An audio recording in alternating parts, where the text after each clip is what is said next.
Back when I decided to branch out of my Yahtzee copying phase and move into my Dina copying phase, I figured it would be kind of nice to look at films I actually like. I can talk about them, say why I love them, and then hopefully encourage people to go out there and maybe watch them. However, one answer to one question I gave nearly 2 years ago has haunted me to this day. And it's led me to this. Reviewing Killjoy. But first, a history lesson. While at college, before I became the alcoholic, panda-hating, trolling freak I am today, I joined my first video club and rented a tape called Killjoy. To say the film hurt me would be going a tad extreme, but it was certainly the worst film I'd ever seen. That was over 12 years ago, and since then I've completed college, university, and taken a year of travel. And in that year I had to sit through the first high school musical, so I could easily have watched a film as bad as Killjoy in that time. The question that has haunted me, and led me to this review, came in my other life as the Nostalgia ABGN fan. Back when I used to make the trailers for the site, I'd often do a little Q&A before announcing the schedule to have a little fun with the viewers. Kind of like Forum Spring before it was Forum Spring. I've always known I was ahead of the curve. And on the 30th of July 2009, I was asked what was the worst film I'd ever seen. I answered Killjoy, and since then I've been asked if I'm ever going to review it. I didn't do reviews, so I said no. Then I got picked up, and one of the first comments posted in my introduction video, viewable here, mentioned Killjoy. It's the film that won't leave me alone. Like Michael Myers to a family member, I feel that the damn thing has stalked me ever since. So that brings me to today, where I will brave the evils of my past and look at it once more. So you're probably all sitting there now and thinking, is Killjoy as bad now as it was back then? Yes. Yes, it is. It's worse. I've had to watch the video to be able to do this review, so I can safely say that yes, it's bad. It's also brilliant in how bad it is. But everybody out there who requested I review it, I don't hold a grudge. I want you all to know that. I also want you to know that I have taken down all your usernames, and I'm now in the process of discovering where you all actually live.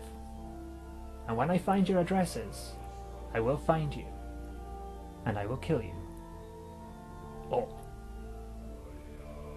So we open with an overlong title sequence that takes the time to list every single member of the cast and crew, all against the word Killjoy, which is in no way a cheap trick to pad out the runtime by wasting 2 minutes. Call me critical, but when they did this style of intro with the Terminator, it was short, and it didn't reveal the title name until the very end. Here, it's just Killjoy. We see it, we know the name of the movie, then we see it again, and again, and again. So with the movie's name firmly established in our minds, we're introduced to Michael as he walks, accompanied by a beat track that continues to play for the whole of this scene, regardless of what's actually happening in it. So get used to that music because you'll be hearing it a lot. We also meet Jada and Monique, who talk like girls talk, I guess. Stay. I could go into a detailed character analysis right now, but the movie doesn't, so I won't either. In short, Michael has a crush on Jada, Jada has a boyfriend, Jada's boyfriend's an arsehole, and Monique doesn't like Michael because he's odd. Michael isn't the sharpest tool in the box, though. If Lorenzo finds out that we've been talking like this, he'll kill you. I'd like to know if you go to the homecoming dance with me. Oh yeah, I'm sure he'd be fine with you going to the homecoming dance with his girlfriend. After all, he doesn't like you talking to his girlfriend, but the homecoming dance? Why not? Also, homecoming dance? Do these guys look like they're in high school? Unless they're graduating from the class of Beverly Hills. On cue, Lorenzo shows up with his, gang, T-Bone and Baby Boy. The intimidation factor here is off the chart. And like previously thought, he takes exception to Michael even talking to Jada and orders T-Bone to send him a message. Right.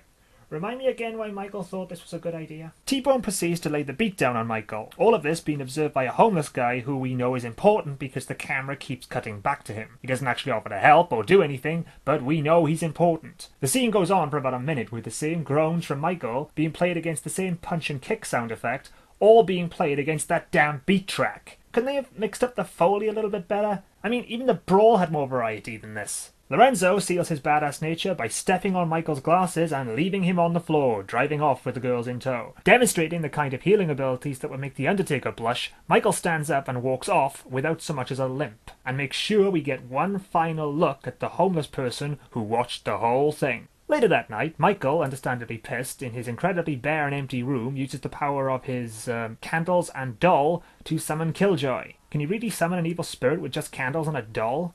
Does he intend to bring the doll to life? I can't see it being much of a threat if it's that size. I've seen Buffy, and I saw what happened to Gachnar. He really hasn't thought this through, has he? And yep, that is its hair. Baby Boy calls up to Michael and asks him to come outside. Oh yeah, the guy who was just present watching you get your ass kicked now wants to hang. What could go wrong? You'd think Michael would ignore him, or tell him where to go, or call the police, or his parents, or even a neighbour, or anything. But then you'd be giving Michael far too much credibility, and of course, he goes outside where surprisingly Baby Boy turns out to be faking, and the gang jump Michael and drive him off into a very dark, starless night. You like my girl Jada, Michael? Now this is Michael's chance to play it smart. Say no. Say you don't even like her. Say you'll never speak to her again. I don't know. Say anything but that. They arrive at a closed-off area and proceed to threaten Michael. All because, let me remind you, he spoke to Jada. Please. Please, man. This punk is crying. He's crying because he's afraid he's going to die. What a wuss. Also, I really wouldn't call that crying. Lorenzo decides that talking to Jada is a crime punishable by death and holds a gun over Michael's head, which even surprises T-Bone and Baby Boy. Seriously, he chose that name? But it all turns out to be a prank, as he only wanted to scare Michael. Man, this shit ain't loaded anyway, man. What's wrong? What's wrong? You just got shot, you idiot! And at that close range, I'm pretty sure you feel it. I ain't lie about shit, man. I could have sworn it wasn't loaded. I just love the casual tone being delivered here by a man who's just killed another man. Michael dies and we skip to 1 year later with Jada walking, complete with a new musical piece which continues to play for the next 6 minutes. She arrives at Jamal's where we get a clearly intended ass shot as Jada is here to help Jamal study. Right. Jamal, however, just stares and stares and stares and... Okay, this is more than a little creepy now. Jamal then shows his true intentions to Jada by laying down one of the all-time classic pickup lines. Seriously, this kind of dialogue would be better suited for a movie classic like Casablanca. Your eyes sparkle. And when you smile, it's like the sun is shining down on me. If you listen carefully, you can hear a million females all fainting round the world at the mention of that line. Jada, floored by such lines of poetry, reveals that she's still not over Lorenzo. I guess the whole drug-addict murdering thing is quite the turn-on these days. This is followed by a 4-minute scene which would be too painful to recap, so I'll just sum it up. What's wrong? I'm not over Lorenzo. Get over him. I can't. You've got to. Okay. And the two have sex. Wait a minute. So that line actually works?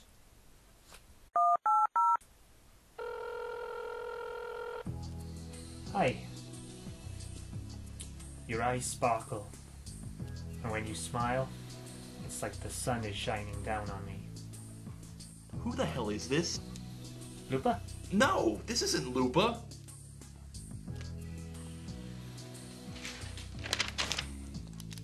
Could you repeat all that? Your eyes sparkle, and when you smile, it's like, what the fuck am I doing? Back with Lorenzo and his gang, we see them smoke and rap. Truly, these are the most feared of all gangs. Lorenzo departs, and T-Bone and Baby Boy, after getting an attack of the munchies, hear an ice cream truck outside and head out to... Oh my god. The ice cream truck belongs to Killjoy, and it's also the entrance to his domain. No, I'm not making this up. Who are you? Well, it just so happens that I am an undercover drug dealer with an ice cream truck and dressed up as a clown. I'd buy it. With the promise of drugs, he lures them into his gingerbread house, where we get a special effect Higacia would have been proud of, as they get sucked into Killjoy's domain, which appears to be inside a warehouse. I've got to say, given that 1 minute these guys were outside an ice cream truck and now they're standing inside a warehouse, they seem to be taking this transportation really well. This gotta be a setup. Yeah. From this information, we can clearly see that T-Bone is the brains of the organization. Hey man, there's only one way to find out. And yeah, I really think that was a mistake and they just left it in. Also, why does the camera have to stay in this one wavering shot? I know these guys are supposed to be stoned, but waving the camera around like that adds nothing. It also doesn't help that both actors occasionally glance at it too. Heading off into the warehouse to look for the clown, they split up, where Baby Boy gets run over by the amazing shaking bus of doom, or the camera, I can never tell, and T-Bone, after dragging on a doogie, burns up from the inside. We then see their bodies back in the room they'd originally been in while getting high. So did Killjoy transport them there, or was it all a dream? Why am I even questioning this? We catch up with Lorenzo having sex before whispering sweet nothings into his lover's ear. Well, pussy stank anyway. What a charmer. While the unnamed girl has a shower, Lorenzo hears a noise outside and leaves the apartment, discovers the ice cream truck and gets dragged inside, where, like T-Bone and Baby Boy, he really doesn't seem to have a problem suddenly appearing in a different location. Heading into the warehouse, he comes face to face with Killjoy. Welcome to my world, Lorenzo. He looks like the love child of Pennywise and Arnold from Hey Arnold, and that's something I really don't want to think about. At all. One of the big problems right from the start with Killjoy is that he talks a lot, and to be honest, unless he's dubbed, it's hard to really understand what he's saying because those huge false teeth he's wearing give him a very prominent lisp. Killjoy plays with Lorenzo's mind, showing him images of both Baby Boy and T-Bone, with a full minute and a half of Killjoy laughing, Lorenzo looking confused, and T-Bone and Baby Boy telling him to kill the clown. And given these characters have been portrayed as the bad guys through the whole film, I don't know if the film is trying to make you feel sorry for them, but as we've just seen them beat and kill a defenseless guy, I really don't feel any sympathy for them. Lorenzo finally does something and shoots Killjoy, which does nothing. So he shoots him again, and again, and again. And how many bullets can this gun hold? Finally realizing the bullets do nothing, Lorenzo retreats into the warehouse and tries to come up with a plan of escape, and only joking, he just starts shooting again. With his magic 21 gun chamber finally out of bullets, Killjoy unloads all the bullets back into Lorenzo, which does kill him. Shame. So I guess that's it. Killjoy has killed the 3 men responsible for killing Michael. Vengeance complete. Movie over.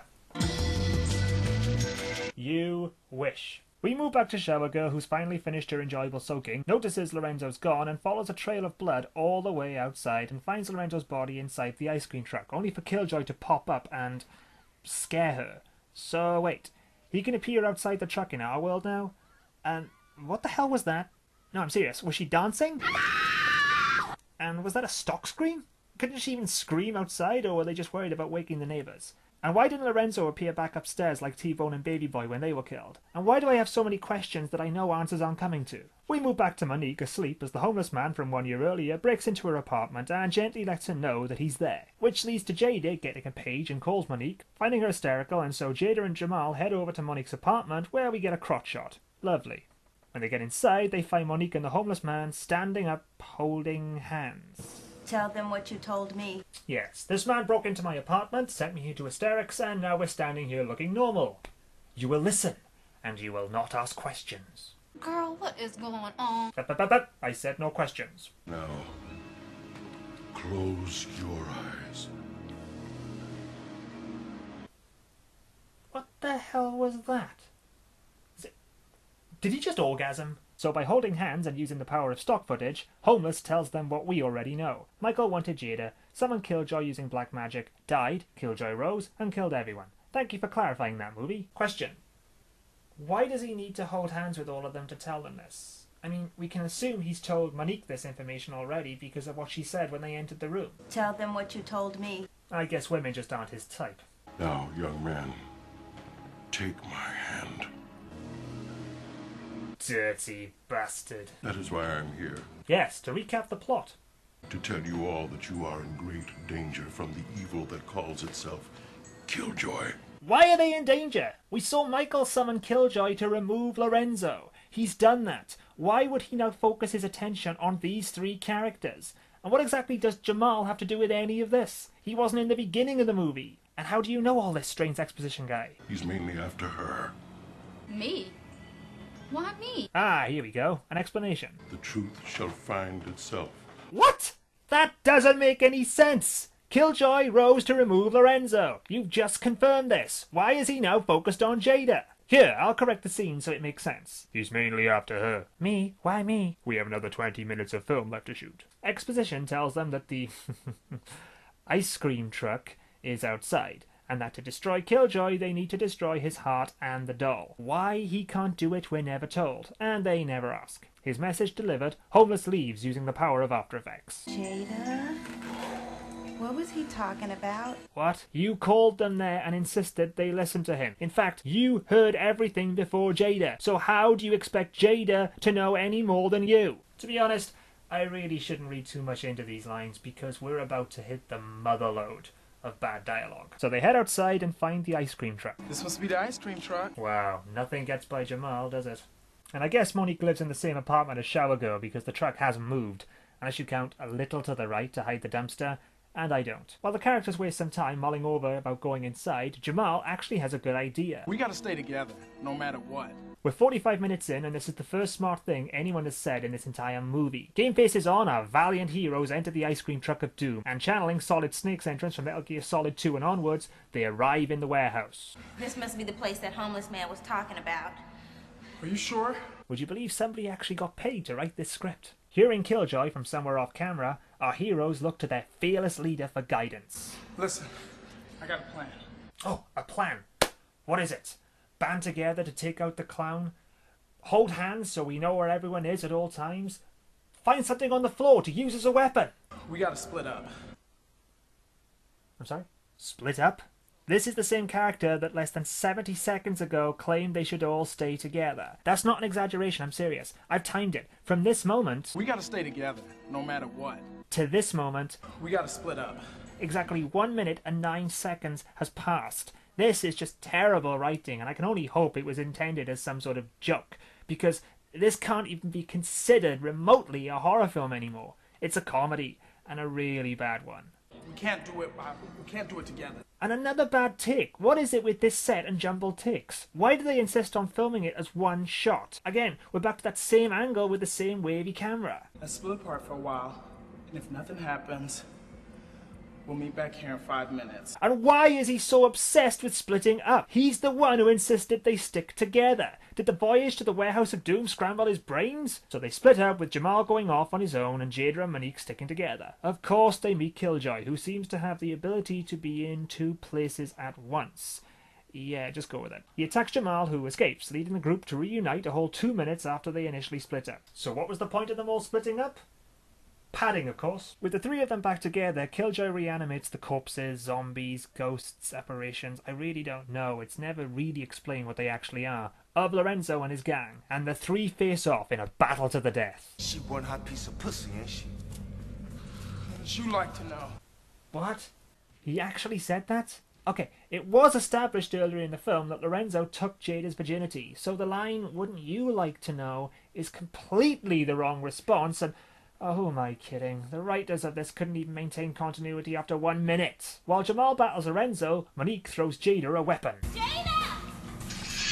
Was that supposed to help? What, you can't get up and help her? I guess you can't, because the next time we see her, she's still just sitting there watching them. Jamal picks up a sword and runs Lorenzo through, killing him. Again, I guess, as he explodes into a ball of pixels. That was intense. Jada is there struggling for her life, and that's all you can say. Also, why isn't Monique helping her? Hey, boneheads. It's Miller time. Alright, Jamal's about to lay the smack down. Oh, never mind. So Jada beheads a very convincing dummy that's supposed to be T-Bone, which kills him, and Jamal disposes of Baby Boy by, rubbing his forehead. This leaves our 3 heroes against the maniacal Killjoy. Feel that tension. Okay, why is Monique lying down? What exactly did she do in that fight scene? Oh, never mind. Killjoy confronts them where they sit on the floor. Look at them, they almost look bored. I sympathise with them. Killjoy pulls an obvious plastic knife which springs Jamal and Monique into action and causes Killjoy to drop the knife. They don't do too well against him though, but the distraction allows Jada to grab the knife. Okay, she's supposed to be afraid here, right? Could she even look more casual? We get another blatant ass shot as she cleverly tries to hide the knife behind her back. Look at her. You wouldn't think for 1 second she was hiding anything, would you? Killjoy taunts her and requests a kiss, to which Jada accepts, making him promise that if she does, he'll disappear and never return. It's okay though because he promised. I'm sure the promise of a killer clown who was once a doll, brought to life with black magic, and who lives inside a warehouse which is hidden inside an ice cream van is more than legit. So they kiss. Hey, now disappear. No. And he lied. What a shocker. Instead, he implodes into Michael. So was Michael Killjoy all along? From the time I've been kicked on, pushed on, spit on, bullied. Just so we're clear, being hit and spat on is not actually being bullied. How come no one likes me? Maybe the whole black magic thing being a real turn-off? No, drugs and murdering, that's fine. Black magic, that's where Jada draws the line. Also, aren't you dead? Will you be my girlfriend? How could this work with him? No, seriously, I'm done looking for logic now. Jada agrees to be Michael's girlfriend and then stabs him instead. What are you doing? It's nice to see Michael's intelligence has grown since we last saw him. So Michael dies, again, and our heroes reunite once more and leave the warehouse, heading to the exit. But oh no, it's not over yet, as Killjoy and the reanimated gang are back, which kind of makes the entire fight scene pointless. And this shakes our heroes to their core. Oh no. I thought we killed them. This can't be happening. Seriously, that was the best take. But just when all seems lost, Exposition Guy channels the power of Obi-Wan Kenobi, reminding Jada to destroy the doll. Why doesn't he do it? And this springs our heroes into action and leads to a gripping chase scene with all the actors trying to avoid staring at the camera. They reach the ice cream truck and get inside and close the door, which somehow stops Killjoy following them. What's that? Why doesn't he just open the door and follow them? Jamal, Jada and Monique get transported to Michael's room, which still, a year after his death, has the candles and the doll on the floor. I'm sure if this were earlier in the movie, you'd be asking yourself how this is possible, but by now, like me, you've hopefully abandoned any and all form of rational thinking. Jamal and Monique tell Jada to stab the doll, which turns into a version of Michael which causes Jada to hesitate. Okay, she just stabbed him 9 times, and now she hesitates? She stabs him anyway, which causes the camera to shake and the reanimated gang members to start dancing like me after I've had one too many. Don't break the circle. We have to stay within the circle. Wait, how does he know that? No one's going to answer. Okay, so the dancing gang gets sucked into the time vortex and the camera stops shaking. We have to form an inner circle, okay? Hold hands. What? How does she know this? Shut your eyes. Seriously, I'm very confused. And through the power of whatever they're doing, Killjoy eats Michael, I think. So does this mean Michael was the villain? With the doll in essence destroyed, our valiant heroes return to Monique's apartment. It feels good to be home. Oh. You can say that again. That was funny. And Obi-Wan Kin Exposition puts in a final appearance before disappearing again. Thank you. For what? I'm serious. If he's this mystic being, why didn't he just help Michael in the beginning of the movie? Why didn't he intervene and stop him getting beaten up? It might have stopped Michael raising Killjoy and saved his life, which in turn would have stopped Lorenzo, T-Bone and Baby Boy from getting killed. This entire movie is his fault. He did fuck all, and even then he couldn't be bothered to destroy a simple doll. What a bastard! Sometime later, we see the group at a bar and Jada tells them she's been having nightmares. Can you guess where this is going? That's right, it's a dream and Jada wakes up screaming. Jamal, though, being the caring boyfriend that he is, offers to calm her down by... Oh, okay. But no, it's Killjoy. A dream within a dream. Well, does she die? Can Killjoy transport somehow?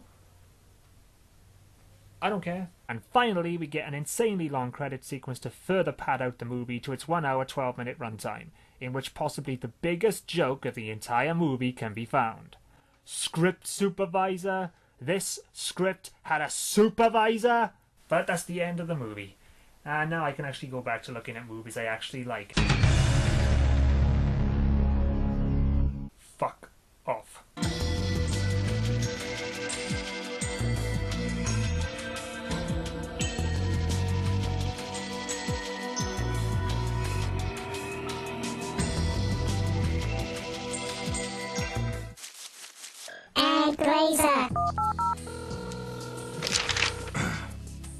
Your eyes sparkle when you smile, and what the fuck am I doing? Todd, this is like the 5th time that I've changed my number because of you. How do you keep finding me? Your voice is really nice.